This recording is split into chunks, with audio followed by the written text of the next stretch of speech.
Yes, please. Thank you, Mr. President. I want to ask you about Iran, because this is the first time we hear that the U.S. is having a direct contact with the Iranians. Is it possible to give us some more information at what level the U.S. is High level, represented? very high level. Yeah. And We're dealing with the Iranians. We have a very big meeting on Saturday, and we're dealing with them directly. You know, a lot of people say, oh, maybe you're going through surrogates or you're not dealing directly, you're dealing through other countries. No, we're dealing with them directly, and maybe a deal is going to be made. That would be great.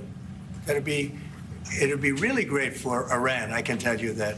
But hopefully, we're not going to have to get into that. We are meeting very importantly on Saturday at almost the highest level.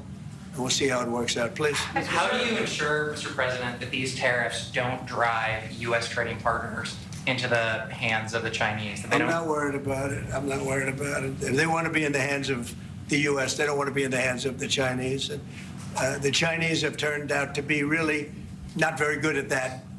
People that are with us, they're with us. But we cannot be taken advantage of any longer. I used to watch these deals for years. I've been talking about it for years. You know, I've been talking about it for 35 years, how our country is being ripped off. I mean, 30 years ago it was Japan, then it was something else, then it was another group, then it was China. China's doing the best job of it, frankly. And it's just not going to happen, not going to happen. Mr. President, the EU has said that they have offered zero for zero tariffs on cars and industrial goods. Is that not enough? Well, the EU, no, it's not. The EU has been very tough over the years. I always say it was formed to really do damage to the United States in trade. That's the reason it was formed. It was formed with all of the countries from Europe, I guess most of them, not all of them, but most of them. And they formed together to create a little bit of a monopoly situation, to create a unified force against the United States for trade. So they have NATO, which is largely the same countries, and they took advantage of us dollar-wise and militarily until I got there. You know, I was able to get $600 billion from NATO, where they paid NATO because most of these nations weren't even paying. We were paying for NATO. So we're paying them to guard them militarily, and they're screwing us on trade. So that's not a good combination. So now it's really turned around. It's the opposite. And the European Union's been very bad to us. They don't take our cars, like Japan in that sense. They don't take our agricultural product. They don't take anything practically. And yet they send millions of cars in a year, Mercedes-Benz, Volkswagen, BMWs. They're sending millions and millions of cars into the U.S., but we don't have a car that's been sold to the European Union or other places, but let's go for the European Union. And it's not going to be that way. It's got to be fair and reciprocal. It's got to be fair. It's not fair. We have a deficit with the European Union of $350 billion. And it's going to disappear fast. And one of the reasons and one of the ways that that can disappear easily and quickly is they're going to have to buy our energy from us because they need it. They're going to have to buy it from us. They can buy it. We can knock off $350 billion in 1 week. They have to buy and commit to buy a like amount of energy. And we have that. You know, we have more energy than any country in the world. I don't know if you know that. He knows everything, but the one thing he may not know, we have more energy than any country in the world. We have more of every kind of energy, every form of energy, from oil and gas to coal. And people talk about, I call it beautiful, clean coal. As you know, Germany is opening up a coal plant a week. They tried the windmills and it didn't work. They tried all the other solutions and they were ready to go out of business.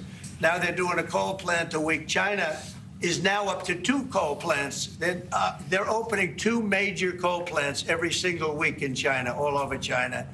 And then we're not allowed to use coal. Well, we have clean, beautiful coal more than anybody else. We have oil and gas more than anybody else. We have the most energy of any country in the world, including Saudi Arabia, including everybody, by a lot. And I took it to number 1. We were number 3, and I took it to number 1 during my administration. And the reason that we were hurt so badly and the reason that we went into such incredible inflation during Biden is energy.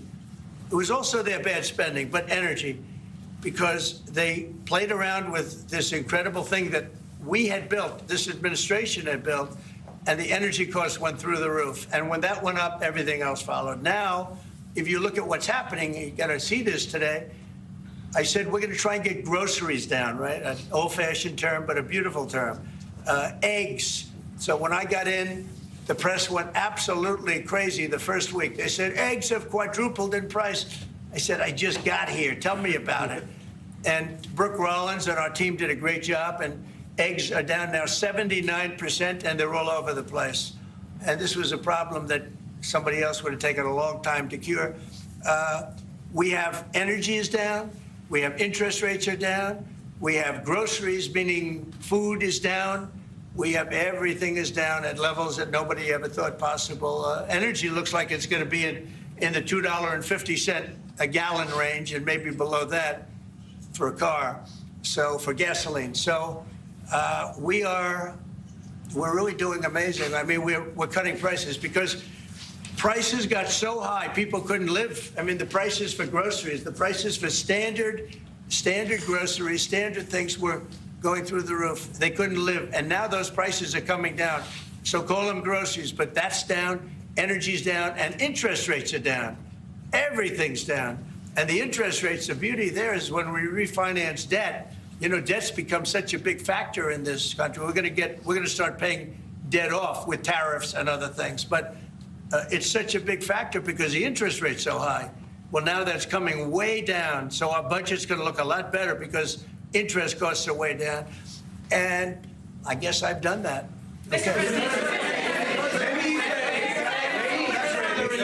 Many Israelis are watching you now on live show. Good. What is your specific way of getting the hostages out from the horrific captivity?